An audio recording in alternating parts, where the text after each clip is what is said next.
Electronics voting machine बनी है, उसमें जो माइक्रो कंट्रोलर है वो कौन बनाता है? वो जापान बनाता है, जापानीज कोई कंपनी बनाती है। तो मैंने उस जापानीज कंपनी को कांटेक्ट किया कि जो आप माइक्रो कंट्रोलर हमारे ईवीएम में लगाते हैं, क्या आप अपने जापान के कंपनी में भी, जापान के ईवीएम में भी लगाते हैं? तो उसने कहा हम कोई पागल हैं, हम तो ईवीएम नहीं उपयोग करते हैं, हम तो बैलेट पेपर में चलते हैं। आपको आश्चर्य हो, जापान बैलेट पेपर में है, अमेरिका बैलेट पेपर में है, इंग्लैंड बैलेट पेपर में है, अब जर्मनी सुप्रीम कोर्ट के आदेश के बाद वो भी बैलेट पेपर है। सिर्फ हमारे देश में ये इलेक्ट्रॉनिक मशीन की उपयोग की जा रही है।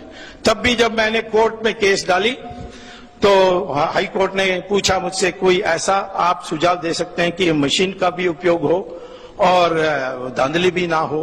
तो मैंने उनको कहा कि जैसे एटीएम मशीन में आप पैसा लेते हैं तो रिसीट आती है, वैसे वोट के लिए बटन दबाने के बाद एक रिसीट आनी चाहिए जिसमें लिखा होना चाहिए किसको आपने दिया, किसको आपने बटन दबाया।